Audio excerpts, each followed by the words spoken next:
Thank you for coming to the panel on publishing. I'm not going to do much talking, just a few general comments.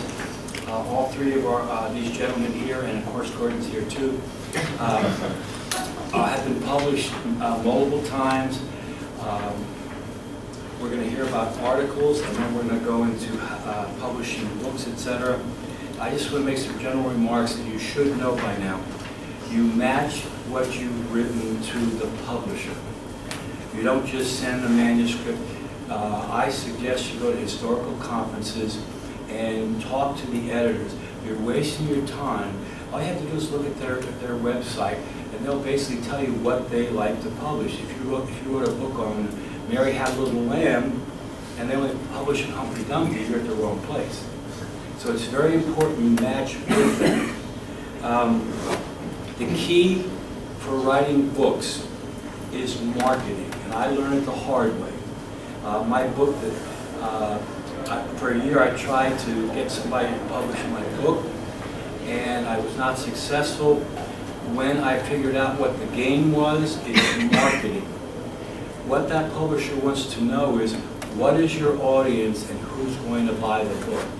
They don't, you may think it's the greatest thing ever written since the Bible. They probably don't. But when I finally figured out how to market it, the book made the History Book Club and the Military History Book Club. But a whole year until I learned, match your work with the publisher, and the key is who's going to buy it, and they think it's going to sell them, that's what you do with it. Also, if you're at a university, listen to your major professor. However, if he is published, listen to him. Ask him for suggestions. If you're a major university, find people who have been published. They have connections at different publishing companies, so that could be very helpful. It's the old story, it's who you know. And with that, I'm going to turn it over to Kees Boterbloem, who's going to talk about how to get your articles published. All right, well, how to publish an article in a peer-reviewed journal, such as, for example, The Historian. Well, in order to publish an article in a peer-reviewed scholarly journal, you must make sure of several things, in my view. You have to ask yourself a few things, first of all. One, is my manuscript capable of sustaining the sort of withering criticism by senior experts that my PhD dissertation withstood, or my PhD dissertation will have to withstand? 1A, is it written in flawless grammar and acceptable style? 1B, is there a recognizable argument, and are the various parts logically linked? 1C, does it present an original argument when placed in the context of the historiography of my topic? Indeed, how does my argument differ from that historiography? 1D, is it based on exhaustive research of extent of existing sources? 2, you have to ask yourself, did I submit, and this goes back to the point Jack just made, did I submit my article to the proper journal, to the right journal, which publishes articles in my area? 3, very important, have I followed to the letter the journal's house style of referencing and presentation of articles?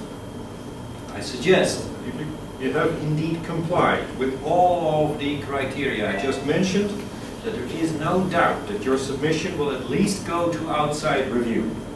That's the first thing, of course, you want to accomplish. Now, I will further illustrate the previous points by speaking about practice at the Historian, and occasionally point out things not to do, and why you should avoid it.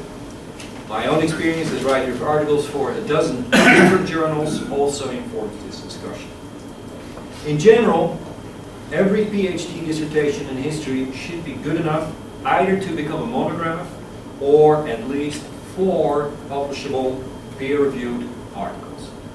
The greatest difficulty in presenting one's chapters for publication as separate articles is explaining their relevance or their context.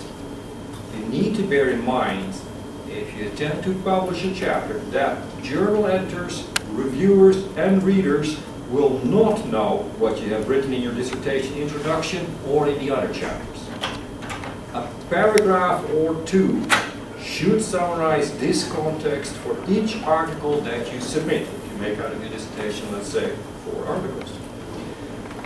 This context and this historiography is all the more important for a generalist journal such as the Historian. In addition, indeed, in a dissertation, historiographical discussion tends to be grouped in a separate segment. The relevant historiography for your article needs to be incorporated and presented in each journal article that you submit. Now that's the PhD thing. If you submit new research, let's say part of your master's thesis or something like that, in the form of an article, you need to provide again sufficient context and show that you are aware of all relevant historiography. Again, a few paragraphs about context and historiography should suffice, but don't leave them out, please. Now a bit more about the criteria that you should rigorously observe in your attempts to get published. 1A, in terms of composition. It is remarkable how many submissions that we receive at the Historian are written in awkward, repetitive, or boring language. Many scholars seem incapable of varying their word choice or transcending jargon. Write in a manner that it can be understood by your senior undergraduate students as much as possible. And make sure to avoid any simplistic grammatical errors. And again, this is not just the odd undergraduate submission that we receive. PhDs do this, making very simplistic grammatical errors, in fact. A typo can happen. A typo here or there shouldn't matter, but it cannot become a habit. And too often it does become a habit. Even PhD settings don't do this. 1B, linkage and logic. Too many essays contain long segments that seem unconnected to the original argument. There's always a danger, of course, of being too repetitive and belaboring the point, but it is useful reiterating the argument once in a while or explaining at the beginning of a segment why it supports the overall argument of your essay. 1C. As a scholar, you are in a dialogue with other scholars. Who has written on this topic or a related topic? How does my account, how does my argument differ? Do I use sources heretofore unknown or unexplored? Why is the argument of previous scholars mistaken? Reference to a couple of texts simply will not do in most cases. There's always a lot more than that. If you do go that route and you omit much reference to historiography, make explicit why you believe that what has been done previously is not worthy of mentioning and why title or author do not need to be identified. Presenting an essay in such a dismissive style is a tall order, however, and may offend outside reviewers, who are more likely than not authorities in your field, and maybe actually some of those authors you have forgotten about. That's a bad thing, right? They certainly are specialists and experts if they review for the historian, so you should know an affinity with what has been done. 1D, sources. On sources, what kind of sources do you need to use? It always helps your chance of getting published if you are the first to use a certain collection of sources. Do not think, however, that to find evidence to support your case by merely perusing Harper's Magazine's issues for the second half of the 19th century, that is sufficient. At the Historian, we receive too often essays by authors who apparently believe that because they have used 8 different newspaper articles or archives, that they have engaged in exhaustive research. Newspaper archives, especially for the United States or Great Britain, are easily accessible. Far more is needed to underscore a convincing argument based on all the pertinent evidence. 2. Try to research which journal or journals publish articles in your area. Jack made a point at the beginning. At the Historian, we sometimes get extremely specialized essays that seem much more appropriate for a specialized journal. For example, we have received a host of submissions on obscure chapters of Turkish, Ottoman, and Iranian religious history, not just Turkish, Ottoman, religious history, that seem to have no bearing on the greater scheme of things. For such articles, journals of Islamic history, Islamic religious history perhaps, or journals of Turkish and Iranian history are much better venues. But we do nonetheless send every submission out to outside review if it has an argument, if it uses primary sources, and if it's flawlessly presented, even if the topic seems obscure. 3. Most journals have guidelines regarding their manuscript policy, and I brought mine along, so in case you want to have one, please feel free to ask afterwards. And follow a house style, usually a specific version, of course, of the Chicago style manual. Inquire with editors what that version is they use before you submit. Compare your footnoting, your referencing, etc. to recent articles in the journal that you have targeted. And remember, by the way, at the same time, that the format of articles that appears in print is not always the same required by the journal for submissions. Picky point, for example, we prefer as a historian that our authors underline book and journal titles, whereas they appear in the journal as italicized in the final printed version. Don't ask me that some of the typesetter in Singapore does. I'm not blind, but they do it. All right, so again, you know, we have that guide available for you. Ask for it. Finally, an utterly important point. Approach journal editors as politely as possible, with all due deference. Do not assume that you may use their first name, and avoid at all times any terseness or rudeness, or indeed any challenge to the editor. Even if you're disappointed because your work is rejected, and you believe this is unfair, there is no advantage to you in blaming the editor. And most of the time I'm the sleuth, right? I mean, the outside reports is what I go by, obviously. Even in the United States, the world of professional historians is relatively small. It never pays to have acquired a reputation of being a querulous and difficult or even a rude individual. Thank you.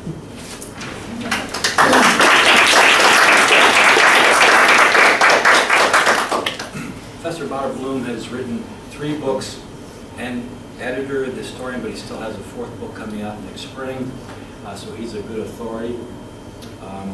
Next is a good friend of mine, James Ramage, Northern Kentucky University, an expert and well received with his books on the Civil War, and one of the few historians that I'm aware of that's had a museum named after him.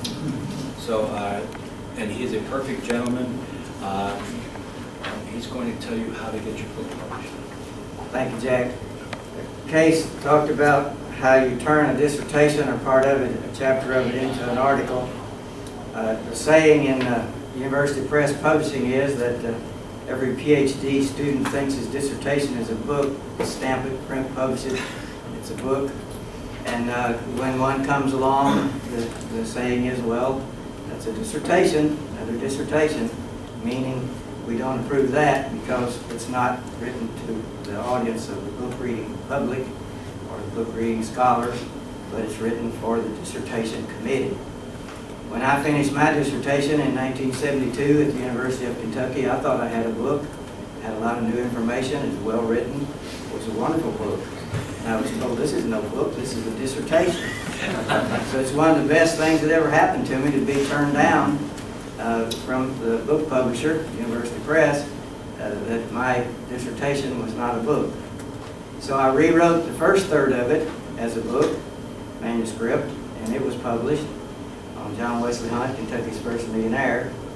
I rewrote entirely with new research the second third, and that was my book on John Hunt Morgan. And I rewrote the last third as several journal articles. So one of the greatest blessings for me was to be turned down so that then I could redirect and rewrite and do more research and produce books and articles rather than a dissertation. Jack commented on how to select a publisher. I've been on the editorial board of the University Press of Kentucky for 15 years, and we meet every 4 months and discuss the new proposals and new manuscripts that have been proposed to publish for the 3 months. And so I have a good bit of experience, and I want to second what Jack said, that when you have a manuscript ready for a publisher, you select a publisher who would be interested in that subject. And this is the key. And how do you find out? You look on the books, look on the shelves of the bookstores, you look in the internet at the website and see what kind of books they're publishing. And if they're not publishing in your area, they might publish it, but it's probably not. You're really running upstream and trying to appeal and trying to get published, and the publisher does not publish in your area. University presses have the obligation to publish scholarly books, and they feel that responsibility greatly. And they will publish books that don't sell because they're extremely path-breaking or extremely scholarly and valuable. On September 11, 2001, there were 3 books in publication by university presses in the United States that were losers, that didn't sell very many copies and never expected to sell very many copies because they were on a subject that nobody wanted to read about. They were on the Taliban. And they took off on sales immediately the next morning. And reporters and journalists and statesmen had an opportunity to read scholarly work on the subject of the day because university presses had done their job and published scholarly books. So they try to publish enough sellers to support the non-sellers. But they do include on nearly every list, nearly every 6 months when a new university press catalog comes out, there nearly always will be a few scholarly books that they do not expect to make a profit on. But that's the obligation of the university press. That's their mission, and they feel that very seriously. So as they market the books, the wholesale dealers look at their reputation in that field. So if I'm proposing a book on military history, a manuscript, then the dealers, the wholesalers, look to see whether that press that I'm with has sold military history well in the last 2 or 3 years. And if not, the book dealers don't want to buy it. So then you're back in the category where maybe it's a good book and maybe it'll be published, but it's not going to be published because it's going to sell, because the publisher knows that the dealers are not going to buy it from them because it's not where they have a track record of selling. So that's very important today. The saying in university press publishing is that one publisher's loss is another's gain. And that's what I always tell people who I've talked to many people over the years who've been turned down and they're very disappointed, and I have recommended them and they didn't go, and I point that out, that they're still, that's not the end. That look for another publisher that might be interested. And so there are publishers who will turn a manuscript down because it doesn't fit their list or because it doesn't attract them, attract the director or acquisitions editor staff, but then there may be another publisher who will be. So one no is not the final word in publishing books. There are great novelists who've had manuscripts turned down, and so it's a matter that keeping persevering if you feel like you've got a book, and you may eventually find the right publisher. One of the questions involved is, do I ask for a contract? Do I write a proposal? Or do I go ahead and write my manuscript and submit the manuscript? At what point do I approach the publisher? For my first book, I was invited to write it in a series that was celebrating Kentucky's centennial, or bicentennial, Kentucky's 200th birthday. And I had a deadline, and I met that deadline, and so the question was, would I be willing to accept the assignment? Didn't really have a contract, it was just an informal assignment, but a real commitment. And that's how that went down. My second book on John Hunt Morgan, I had no contract. I did not want a contract. I did not write a proposal. I was doing well at my university, and I didn't need it on my record that a publisher was interested in what I was doing. So I took my time and wrote it in 12 years. And that way I was finished with it. I knew it was what I wanted it to be, and I didn't have to sweat out meeting a deadline that was artificial as far as my scholarly work was concerned. So 10 years, it was weekends and mainly Christmas and Easter and that kind of time, summers, but 2 years of concentrated work. So 12 years with no proposal, no contract of any kind, and I submitted it as a completed manuscript, and it was published. My third book on John Singleton Mosby, a Confederate raider in Virginia, I approached it the same way. I didn't need to have a contract to present to my chair for evaluation from a performance review, but my goal was to write it in 5 years, and it took me 10. Mosby lived to be 82 and did interviews with everybody who asked and wrote letters to everybody in the country, because everywhere you go to a library there's a Mosby letter. And so to track all that down took me an additional 5 years to get it in hand. And once I knew that I wasn't finding anything new, then I completed it and turned it in. So it took me 5 years longer than I hoped. So if I'd had a contract, the editors would have been on my back for 5 years. When you're coming in, when will it be finished? And so I was thankful that I didn't have a contract. My latest book is with my daughter. We were invited to write a book on Kentucky history, 1800 to 1865, as co-authors. And we were given a contract, invited to sign a contract, and we were allowed to name the date. So we named 6 years. We said we'll write it in 6 years. And that 6 years came, and we were almost finished. So we said, could we have another 3 months? And they said, no problem.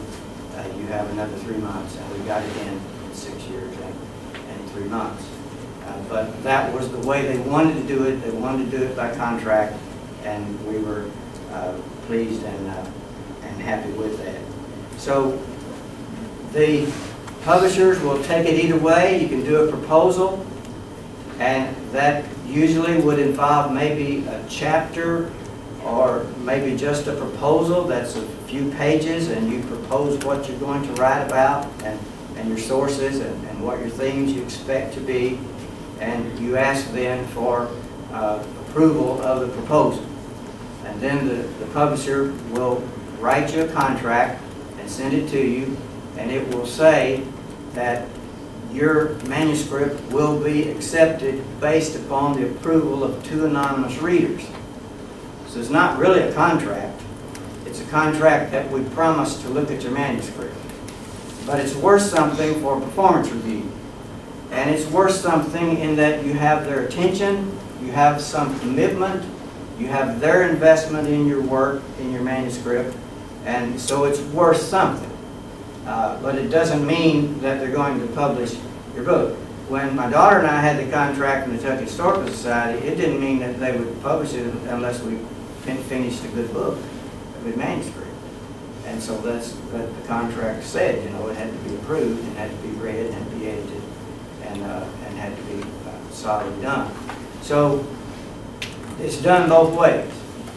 And the advantage that I see of doing a proposal is that it looks good on your record for your chair, for your performance review, if you're employed as a professor. And it is a little bit of an advantage because you know as you write the manuscript that you have some commitment for whatever that commitment is, but it's not really a firm commitment. So I'm working on U.S. Grant now. Been working on it since 2001, and with the book with my daughter intervening, I'm thankful I don't have a contract. I'm thankful I don't have a commitment. And so people ask me, when are you going to finish the Grant book? And I say, well, 2 or 3 years, I hope, and hopefully 3 years, which would be, you know, another 10, 12 years of writing again.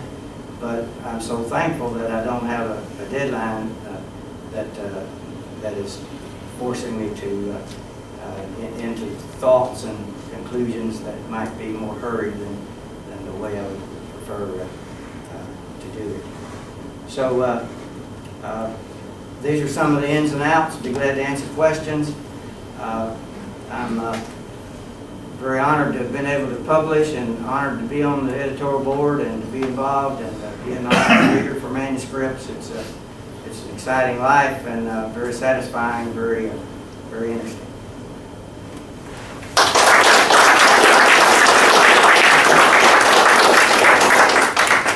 Before we go to Dr. Bakken, I just want to make a couple of comments because Jim raised some excellent points, but this has nothing to do with what he said, but it fits in. I've had at least 2 students here to ask me, what can I do because my PhD is not in the expertise, my advisor's expertise. And my first remark is you've got to get an advisor that's an expert. Because if you do not, you'll never get published. Because I've been asked by students around the country to be on their boards, and I just say, you know, my expertise is not Hungarian history. It's Eastern Front history. So you should be with an expert. If you're with an expert and he has been published or she has been published, you've got a good chance because they've got to have contacts somewhere. Because if you're published by multiple publishers, and Gordon, I think he's been in every one of them, has every publisher done something for him, you're going to have a major advantage. The other thing I wanted to mention, to use my personal example, when I was doing my dissertation, there were students who said, I'll never get published. There were professors who said, Norman Stone wrote the book on the Eastern Front, and I felt like a whale in the bottom of the ocean. And I decided, heck, I'm going to write this, and Columbia University Press published it. Now this is another point. Your first book, it's important who published it. You don't go down to the bottom.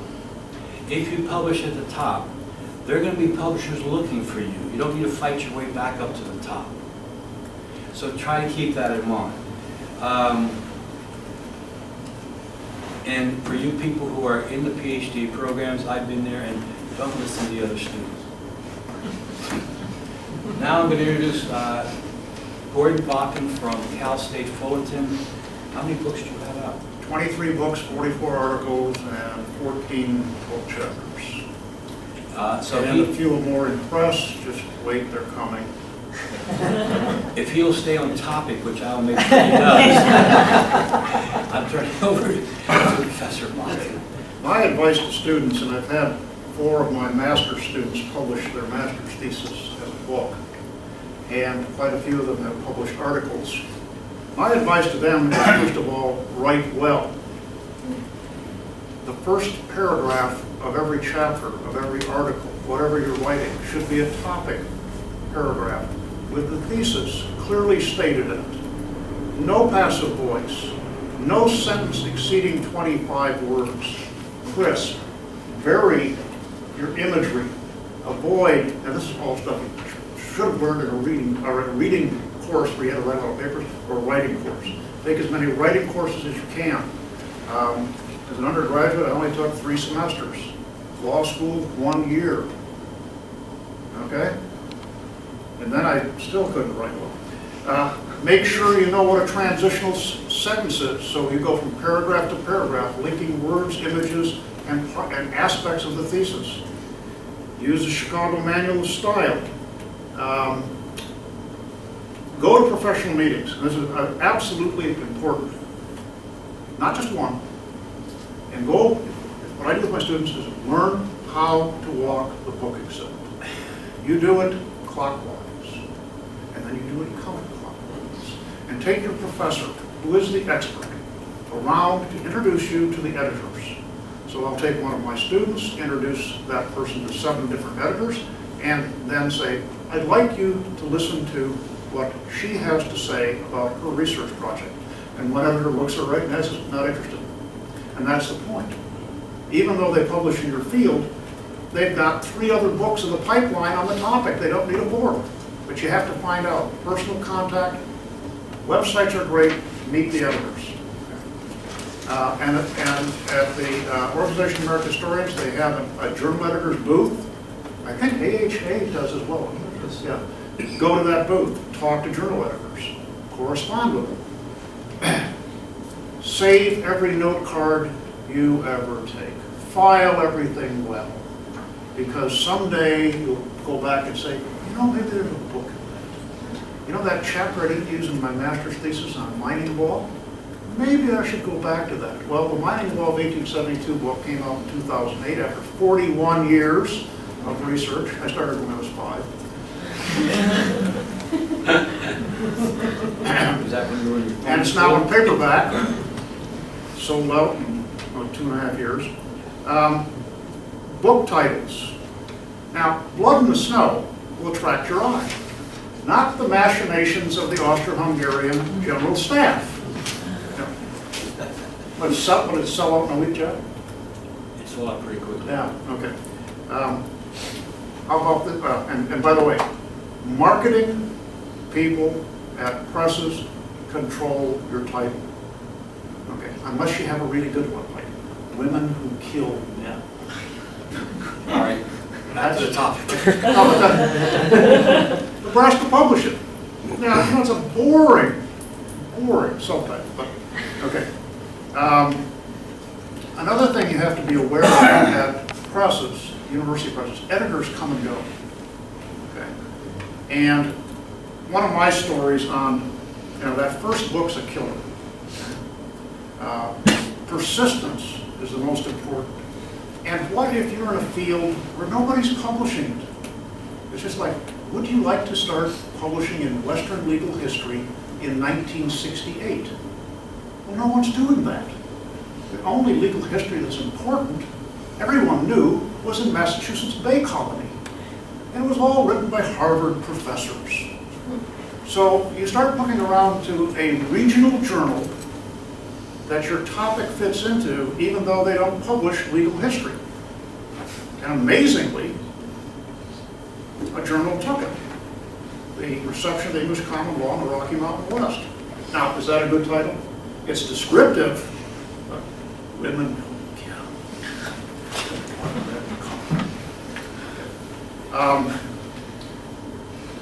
Outside reviewers versus the reviewers at the press. The book I published at the University of Oklahoma Press had 6 outside reviewers. It was an anthology. And every single reviewer, they knocked out a couple of the chapters. Good. I want them to, I might like it. No, they didn't like it. Every single reviewer said, this chapter on the law of arson is incredible. I'm blown away. This is just, nobody has thought of this as a topic in Western history. It was written by one of my graduate students who's a deputy sheriff in Los Angeles County Sheriff's Office, with an MA, who I have another one of the MA's publishing books. Now, way back as an undergraduate, hopefully your institution has a research center on it, and the professor knows something about publishing, gravitate to those that have published. Okay? If you don't have anybody, figure it out on your own. You have to work at this. I wasn't told almost all of this about going to the book exhibit. You figure it out on your own. Okay. Now, for example, that first article, if you're finishing at the University of Wisconsin and the editor of the journal was a Wisconsin graduate, does that improve your chances? Do your research, know who you're dealing with, even though you've never met her. Okay. If you're writing on crime in Wyoming, you read John W. Davis's books, right? Yeah, okay. Yeah, he's an attorney. Okay. I've actually read a couple of his books before. Okay. And you're doing something in that area, contact these people. Not all professors have that expertise, and people who write books aren't all professors. Okay. Now, my first graduate student to publish a book was his master's thesis. Oh, not quite. It had to be his master's thesis, but he left his master's thesis with all his research in a briefcase, got a hamburger for lunch, reached down to pick up the briefcase, and it was gone. So I said, well, Ron, looks like it goes back to your seminar paper. His first book, expanded, for thesis. lead review in the LA Times. I sold more books than I've sold in 20 years. But when I'm with him near a bar, I wasn't supposed to say, you can cut that out. Onward and upward. Okay. Now, outside reviewers versus press reviewers. Some, if you read the acknowledgments in many books, you'll see lists and lists of names of all the people who have read this manuscript for this author. Now, normally what that means is those people can't be book reviewers of a book that they've read. Okay. And in fact, that's happened to me where I've been asked to review a book that I read for the press as an anonymous reviewer, and I said, I really can't do it. And of course, and a friend of mine says, well, you have to do it. There are only 7 people that know this subject in the whole country. I said, well, but I can't do it. It's ethically, I can't do it. The other factor is if you send it around to all of your friends, doesn't necessarily mean they're going to be helpful. Okay? So your mother's going to look at it and say, oh, honey, it's just a wonderful thing. So don't do that. If you're working with a close friend like your spouse, sometimes that can improve the book. For example, my student in Women Who Kill Men, my students identify which sentence I wrote and which sentence Brenda wrote. So if you see a title on the insanity defense in Women Who Kill Men, it's not, that was the original title of the chapter, the insanity defense in 19th century California, and it's now mirror, mirror on the wall, who's the sanest of them all? And my students will go, Brenda wrote that. Yep, you're right, it's terrible. So if you have the talent for a little flamboyant writing, use it. But it doesn't mean it's going to get published, because your copy editors are your best friends in books. And sometimes your editor isn't your best friend, because you say, oh, brilliant prose, it got cut out. I like to go to my classes and hold up manuscripts with green pencils through them, because the editor said, no, you don't want the screams of the unburied dead Japanese sailors rising to the surface of the Straits of Tsushima. Great line. Okay. So don't fall in love with your prose completely, because in this process, even though it's great, it's gone. And sometimes you get in fights with editors. State your position clearly. Okay? That doesn't mean you're not going to have to give up. A journal article submitted, accepted, 2 outside reviewers, accepted, editor, accepted. 2.5 years later, I get a call from the associate editor who says, Gordon, I really don't like this article. I says, well, Bill, what's the problem? Well, I know we have to publish it because you did that with Willard Hearst, the man who created American legal history, basically, who, of course, was my law professor and advisor on this article. And I know we have to publish it, but I just hate the structure of the article. 2 hours on the phone with him. And ultimately, I said, Bill, change it any way you want. Just get it in print. And 3 months later, it was in there. And he'd moved 5 paragraphs around. Didn't change a word, moved 5 paragraphs around. Your editor may be your best friend, but it doesn't always seem so. So beware of all these things. Write on something that you're passionate about. Write on something where you're using primary sources. Newspapers are great, but remember, newspapers have agenda. And they have, editors have an agenda. Okay? Understand it. You're using it as a primary source, but you have to use it critically. Find manuscript sources, as many as you can, even if it takes 41 years. And you've read over 2 million manuscript pages. It's worth it. Well, at least that was my 21st book. Okay. That's worth it. Okay. So, last but not least, the change of press editors, you just don't know. And it's hard to predict. An editor that I've had on 2 books suddenly resigned, and the University Press now they're looking for me, which means there's spaces. And by the way, if you have anything in American legal or political history there's a great book series at Texas Tech University Press called American Liberty and Justice. So if you have a manuscript and you want it considered, send it to the editor. Go ahead. I'd like to follow up on what Gordon said about the initial contact with the publisher.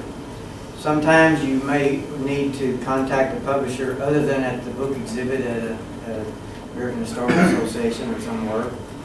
You may need to contact them directly. So when I'm asked about that, my recommendation is that you look up online the phone number of the director of the press and call them up and say who you are, and I have a book on this subject. Could I send you a prospectus? Would you be interested in it? But don't say more than 1 or 2 sentences, very carefully selected words as to what your book is about. Because you don't want to turn him off, you want to turn him on or her on to the subject. So then you have the opportunity then to either send an email or send a hard copy letter, however they want it, and then you send your idea of your book, the theme of your book. No more than 1 page, preferably 1 paragraph, very carefully written to attract the editor's attention and to attract them to your manuscript. And then once he or she gets that, they can then decide whether or not to proceed and have you send a proposal or send a manuscript. So I prefer a phone call first, then go from there, because it's more personal. And if you can get them on the phone, you've gained, because they can hear your voice and hear that you're sincere, that you are a person and not just an email. But sometimes you may have to use email or hard copy letter. But the acquisition editors and directors of presses and publishers in general are looking for good new manuscripts. That's what they're hired to do, and they want them. So it's a matter is, do they want yours? And so you put your best face forward. That way is how I recommend you do. A little follow-up on that too. I forgot this one of my MA students. So in the senior research seminar, I said, I want you to write on this. Now, I don't get student choices. I assign topics. Okay. You're writing on this, you're writing on that, and we'll all come together. Same subject, but different manuscript sources. Just write on this, because you're submitting this article to a prize committee, and then she won to Judge Jacob Weinberger Prize. Okay. This is good on your resume. Okay. So look around for article prizes. Okay. So the article, and then later in a monograph, I said, you need to write a chapter on this. Different subject completely. Write a monograph, a chapter for this. Okay, so she's still collecting royalties on that. And I had a project that came out in 2008 called Icons of the American West, and I called her up. You know, could you write on? She's doing some work on women in the peace movement in the early 20th century. But you have to write also about Jeanette Rankin, because that's going to be in there. Now she's, okay, well, I'm not interested in Rankin, I'm interested in others, but you have to have it in the chapter. Okay. The editors at that press read that chapter and went to her and said, could you write a book for us? Came out and launched. That's an MA student. Good, solid research, primary sources, solid writing. You don't have to have a PhD to get published, but you have to be persistent. Okay, this has brought up a couple of points that have not been brought up. I wrote my first book. I had confidence in it, but I didn't have confidence in myself. I knew that the people who reviewed it, if they reviewed it, would mean the difference between it would sell or be accepted. So I sent copies of the book as soon as it was published to the experts in the field. They didn't know me from Boo. I didn't know them from Boo. They were the first ones to write critical reviews, and they said this is a masterpiece. What I'm telling you is not it's so great that I said my book was a masterpiece. The jabronis who, and we all get them, who write the reviews and try to slam you because they're jealous or whatever, didn't matter what they said after that. So by getting the key people involved, and Gordon is absolutely right, when your book comes out, there are people who cannot write a review for you, but when I have a book coming out, I have another one coming out next summer, I've already called people and said, would you be a reader? Would you do this? And they said yes.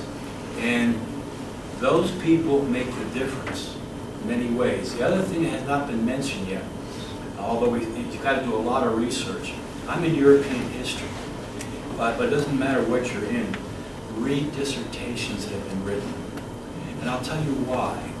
Because you'll read some terrible ones, and you won't make those mistakes. And you'll read some good ones and realize you've got to do something a little different. You can use that material, but there's got to be a different way to do it. And for example, in my Carpathian Winter War book, there were times I came up to a blank wall, and I went back to a couple dissertations who had something about this, and I said, that's how I should look at it. I'm going to present it this way. So, you know, it's that thing about it's the trees of the forest. When you get too entwined in it, you've got to go out and look to see what other people have done. And again, I mentioned in my first book, I was told by multiple people, it'll never be published, it's been done before. As long as this has been mentioned here, it has a different approach, it has different sources, then it doesn't matter if it was the greatest expert in the world. Now, let's open up the questions. Yeah, could I say something about changes and copy editing? No. Yes, you can. Yeah. When you get the 2 anonymous readers' report of your manuscript of a book, it's painful because they say there needs to be, there are changes that are needed here. That some parts need to be omitted and some parts need to be researched further. And so it makes you angry and frustrated and upset. But the way to respond is to respond to your editor with a letter. I appreciate these suggestions, and I've considered all of them, and I've included the ones that I feel are need to be included, and others I feel that don't. I've given them this careful consideration, but I've decided that the manuscript is stronger without the changes. So that's the way to approach it, because believe me, I've been in this many years, and the system works. And the manuscripts are better after 2 outside anonymous readers have carefully considered and made suggestions. And then you go through the copy editing process, and that makes you pull out your hair, because this stupid copy editor doesn't know what he's doing. And he's changed my words. Or the alternative, that the copy editor makes the manuscript better than the press. This is not one of my books, but one of my colleagues' books. And he loves passive voice, stilted everything. But the copy editor made it flow. They said, no, that can't be true. So he then revises everything the copy editor did, bringing it back to his style of prose. At, was it 25 cents, 25 cents, I think it was a letter. So he spent a whole ton of money changing the book. One of the reviews are, this is an excellent book, wonderful topic, but so poorly written. I'm sorry, I mean. Let me give you the other side of the story. Let me give you the other side of what Jim just said, but it's very good advice. Cambridge came to me and said, I want you to write a book on the First World War in 2014. So they sent it out to all these readers. I gave them a proposal. And all of them but one sent back, this looks good, you should get this book published. One did not respond for a year. So I called the guy who called me in England. I called Cambridge in England, and I said, why are we waiting so long? It's a year. And he said, well, we're waiting for somebody. I said, will you please contact me, get him to do something? Well, this, and I'll use the word idiot, says that the book should be totally changed. And so the editor in Cambridge in England said, what do you think of that? I said, I will not write the book if I have to do that garbage. I have been accepted by 5 of the leading experts in the world, and this person is taking World War I and turning it into a social sideshow. He said, okay, we won't look at that one. So sometimes you got to stand your ground. You got to stand your ground. To me, it's like, I've never had a baby, but having a book is like having a baby. There's a lot of pain involved. But then when the thing comes out, and you open it up and you read the first page and the second page, this is my baby. Yeah. And I'm so proud. And I'm proud that the copy editor was a mean man. And I'm proud that those anonymous readers didn't know what they were doing, that this is the product and it's a good product after all. So that's the way to do it. And sometimes they haven't seen your book for several months. You open and say, who is this great American? In your case, it's a great Canadian. Questions? Questions? Oh, you got a question? Actually, it's a little bit off topic. I have a question about, I get undergraduates, sometimes very talented undergraduates that are looking for venues for publishing primarily articles. So I guess it's a two-part question. First off, are there venues really that are good for undergraduate publishing? And secondly, for undergraduates that are thinking about going to undergraduate school, is it necessarily a good idea to publish an article that you, on a topic that you might want to pursue as a master's thesis or as a doctoral thesis? Let me take the first part. We had a thing on how to get a journal, et cetera, going. There are many Phi Alpha Theta journals, for example. What's the one with Red River Valley? Oh, yeah, Red River Valley. There are all these periodicals, Yeah. but there are multiple Phi Alpha Theta chapters that have their own journal. Graydon Tunstall is better than some of the stuff coming out of professional history organizations. There are plenty, particularly with Phi Alpha Theta. They take articles from other than his university. There are multiple others. We do. Yeah. So you can, there are plenty. You just have to. Yeah. Just What have you to can find do them. to start with is on page 104 of the program is a series of prize-winning undergraduate journals, both electronic and non-electronic, I guess. And you can start with those, actually, if your students go to them. And then you can go to Cal State Fullerton. And we get at the historian undergraduate submission sometimes, and I fairly quickly realized it because there's a separate bibliography or something like that. And I realized that, then I say, well, try an undergraduate journal, maybe go here or there. There's many of them, so it's fairly easy for them to research it and find it.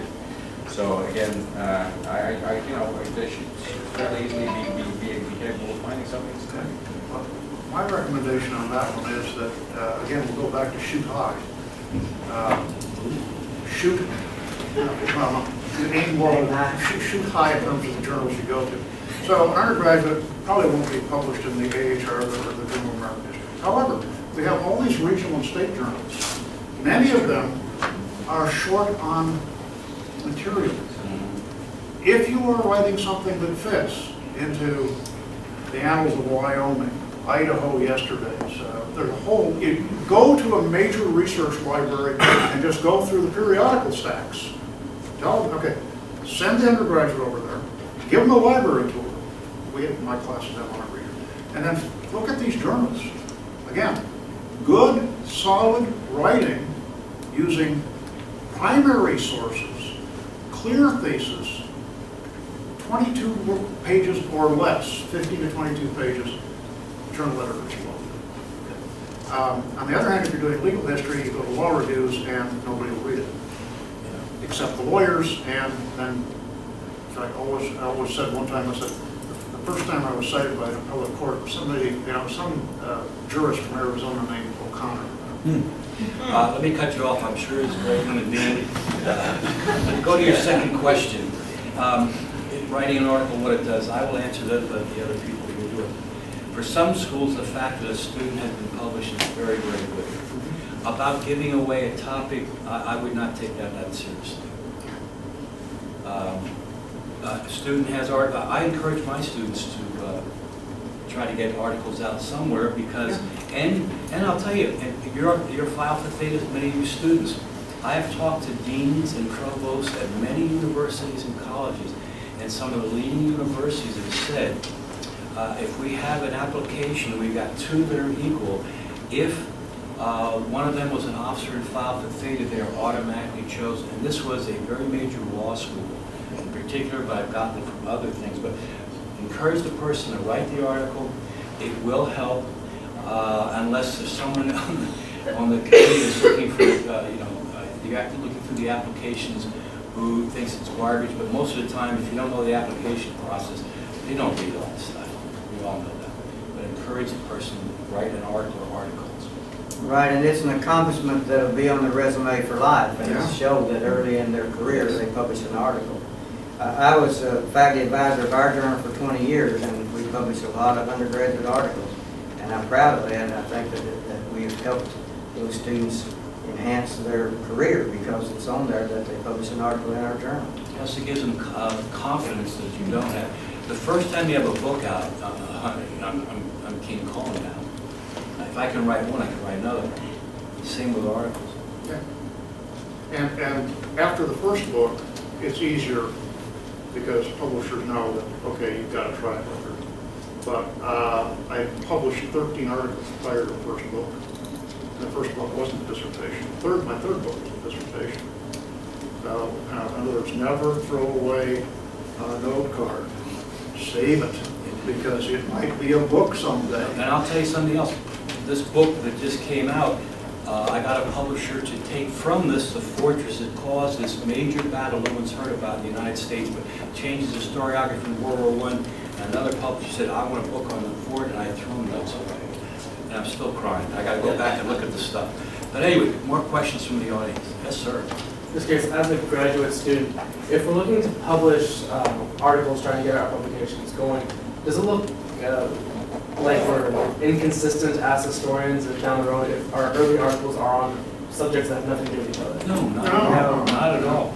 And in fact, I look back at some of my early writings, like, God, I wish they would listen to that. Yeah, No, not at all. my most recent work has been on Mongol warfare. Don't The go rise of with rifles. Japan from 1877, things like that. No, I didn't write about that back in the 60s or 70s. No, the fact that being published is what's key. Yeah. Questions? Must be questions. There must be answers then. All right, well, About not throwing notes away, that's why my house leans this direction. And you see, it's interesting, once we've got it digitized in the computer, we say, oh, that's great, always back it up, and then figure out how you're going to find it. Yeah. Okay? I love these systems, and it says, you know, I've got something on that, and 2 weeks in, I still can't find it. I've got to keep my wife away from my workroom because she wants to use a flamethrower. Because it looks like somebody died in there. You got to have questions. There must be questions. If you've got some people who've been published multiple times. My system says it's in the box in the closet. Which box? There must be questions. Well, When you have people who've been published this much and know this, you should ask questions. Don't be afraid to ask questions, because if you don't ask it, somebody else wanted to also. So you should ask questions. Well, I'll probably answer a question. When Kees was talking about setting whatever you're doing aside with or an alteration of some thesis, you know, the best thing to kill a book or an article is a turgid 40-page chapter on historiography.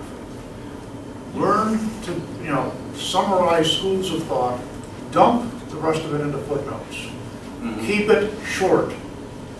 If you got to shove that in that topic paragraph to show, okay, you know, this is the general line of what's going on. This is why this is different, and then dump the rest in here. In graduate school, in the 1960s, before most of you were born. You were 40 then, weren't you? Yeah, I was just passing through 40. We had courses where all you did was write a 65-page historiographical essay. Okay? And that was great training, but it's not publishable now. But I have a book that's going to be coming out after the one on Fortress Scharmützel that they required an essay on historiography. Yeah. They said, if you want, you know, we'll do the book, but you must do a historiographical essay. It's a very, very good point Gordon brings up, because we have, in my 5 years or so as a historian now, I don't think we've ever published anything on historiography strictly. We encourage it, but anything we get tends to be incomplete, tends to be utterly boring and stultifying. Yeah. And we have to send it back because it gets too obscure as well, particularly with the generalist journal. But Jack's right. Any book in the introduction, you have to set up where you're. Yeah, what you do have to in a refer book, to it, an yeah. article. Yeah. That's absolutely deadening, and But you have to dedicate a couple of paragraphs, but summarize it to these. summarize. Yeah. Wall Street Journal, September 21st last year. What America's, you know, the education America needs now. History education, the ability to digest and synthesize huge amounts of material. That's what we do. That's what our training is. And then bring it into a condensed, cogent, understandable, well-written form. Some of you students, you must have questions, come on. Yeah. This is probably going to sound elementary, but I appreciate that our note cards are gold.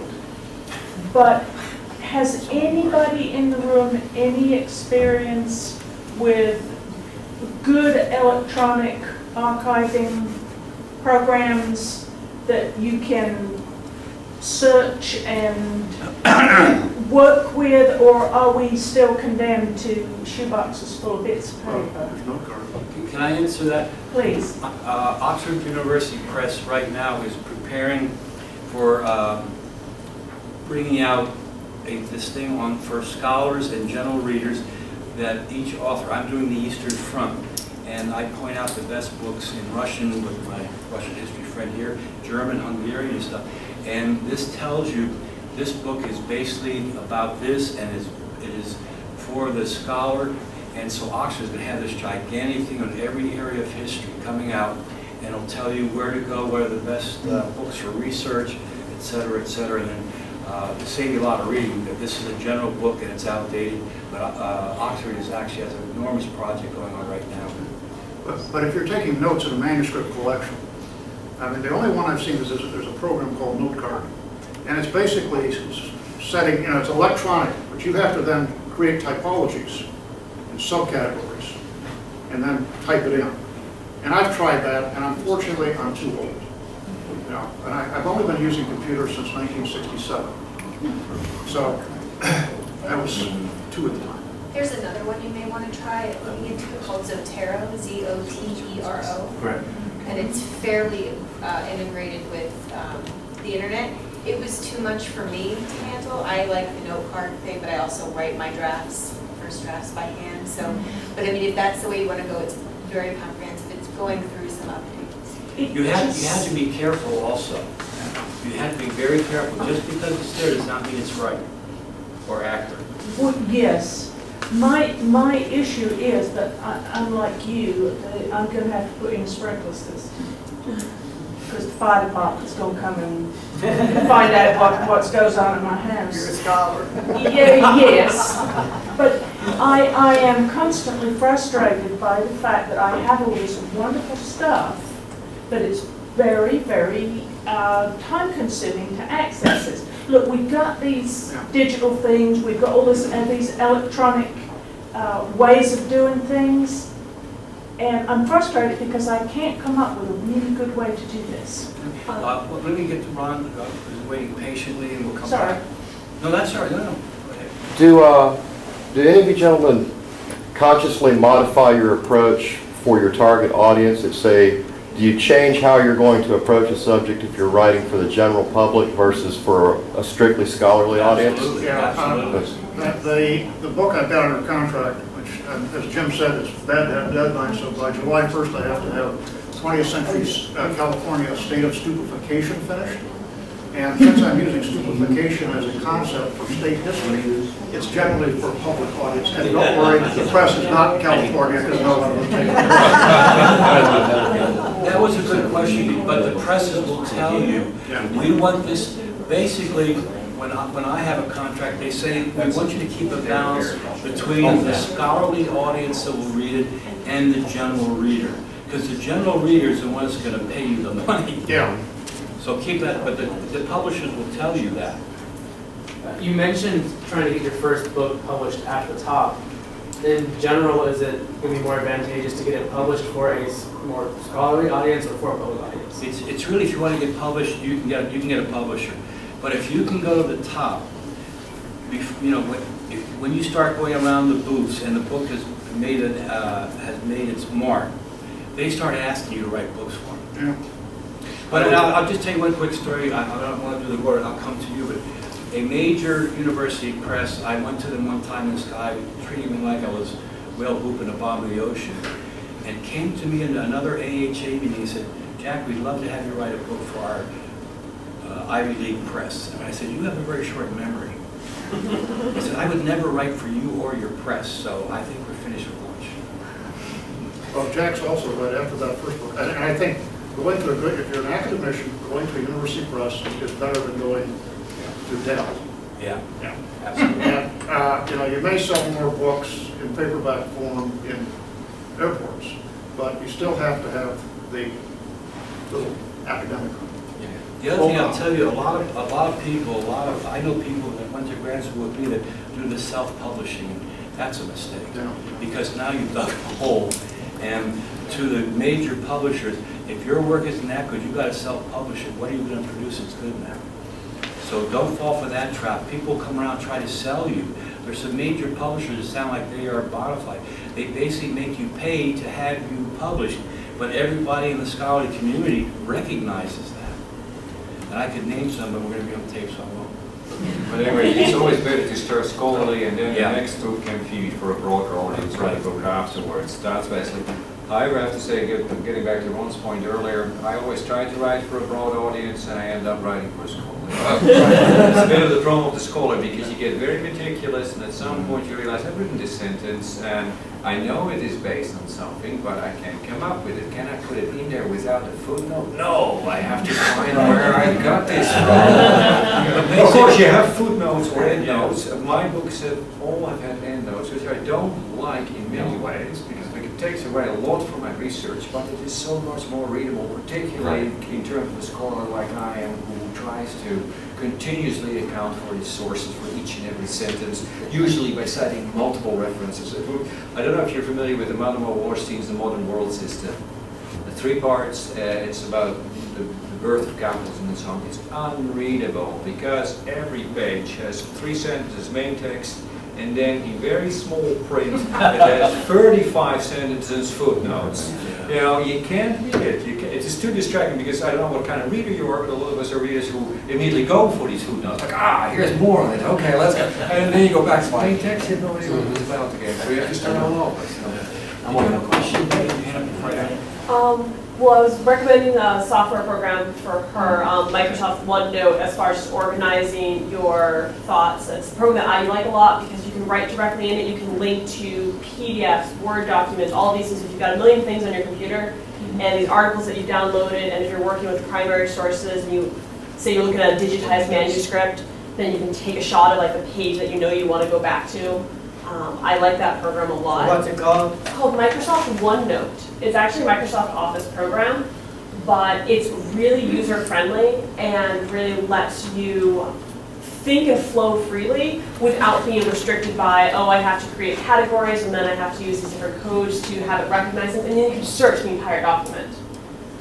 So it's very user-friendly. And then for the panel, I was going to ask if you had any thoughts for students or professors who have very interdisciplinary fields where you're working with, say, I do a lot with history and comparative politics.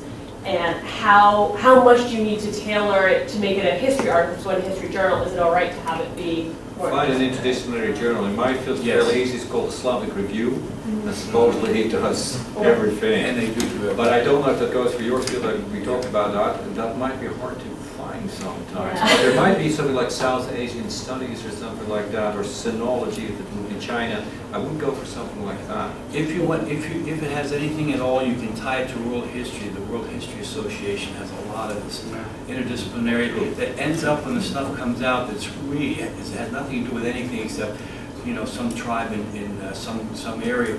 But the point is they publish this stuff. Does anybody aside from Dr. Bakken write sentences longer than 25 words? I do very You have to run the law school to do that. Because my sentences, I have had 50-word sentences. my sentences are only exceeded in length by Ron. Well, that's a world record. No, see, my first field was doing German documents and long sentences, and I have learned to chop them down. I was cursed by having to learn Latin for 5. I don't know if you've ever read Tacitus. Tacitus writes very short sentences, but if you translate him, every sentence is about a page long. And you get all these subclauses, run-on sentences, and I have had so much trouble to start writing straightforward, simple sentences. Mine are grammatically correct. They're just 90 words. As long as it makes sense, I would get 2 words. Yeah. We have time for probably one more question, maybe 2, you, and then we'll do 2. 1, 2. I know for major publishers, at least outside of that community, a lot of them won't look at books books that aren't submitted for an agent now. Is there any situation in which you have to do that, or? Not university presses, you don't need an agent for that. And, yeah, that's a waste of money until you become James Patterson. Yeah, or Richard White. Yeah, no, don't get it, don't worry about an agent. The university presses, I would think that they might be insulted if an agent. Yeah. You're supposed to be doing a scholarly work. You gotta have an agent. My question was, you gave us an example of an article submission that would be far too specialized for a journal like the Historian. Can you give us a sense of what would be the appropriate pitch? Is it something that needs to tie in? Very good point. I would just write a good article. The problem with those articles was they were actually written by non-native speakers of English, and one of the biggest problems as well was, apart from the very specific kind of topics they addressed, they also did not take into account that an English reading audience would have no idea about the general context whatsoever. I would not get too worried about it being too specific necessarily, too quickly. I would just submit it. If you want to go to a generalist journal, just submit it, see what happens. You know, the worst of which can happen is that they say, maybe you should go to the Journal of the Early Republic, or maybe you should go to Islamic Review. I don't know, because it's too specific for us. We don't tend to say no too quickly about most things, but there are a few things where and there is a few things I have published where I thought, well, it's really quite specific, but at the same time, I think it's good for our audience to get acquainted with as broad of an idea of what's being done by historians, not just on the United States, but in other places. By the way, I want to say something that is really important, and none of us have really touched this, and I'm very sensitive to it. That's why I bring it up. You want a publisher that markets your book, or you're not going to make any money and it's not going to sell. You can get published. And one of the reasons I've done so well in this book, I mean really well, so I can afford pizza on Friday nights, is that their marketing is incredible. They sent copies of this to almost any journal that on the earth, and so I got a lot of write-ups on it. But there are others, one in England that asked me to write a book, and I looked at their marketing, and it's like some of the university presses. They send a letter out saying, we've written this book. It's important that there's marketing. The better your publisher is at marketing, you know what I'm talking about, Mike. Yeah. The better they are at marketing, the better you are off professionally and financially. I'll just leave you with that thought. But making money out of a book, by the way, make no mistake, despite the success these gentlemen have had here, is extremely difficult. Yeah. I mean, Don't plan sometimes your you career take on time, but you know. And large presses like Kansas have people that specialize in editing just military history. He's the best. No, that's the best one in military. Best. And But their marketing is superb. And I've had people say to me, you know, I've got a book that I think is as good as yours, but nobody's buying it. And I said, well, number one, they charge $30, and your book costs $65 or $70. They know how to market. This is selling. And they don't just send a thing out to the professors at a university. They send it out to the newspapers, and, you know, to all the sources. So keep that in mind. And look at how they market their books. And find out about those things. Who are the best editors for a topic? Yeah, it's very important. And next year, there will be a book with that same editor entitled Bait, The Battle of Cam Duck. Must be one of my masters. Thank you very much. These folks are very good. If you see them, we don't have a lot more time, but I'm sure they would like to email them. We've got some experts here. I don't know if you have questions. It's European history. Emails. Yeah, emails. Thank you.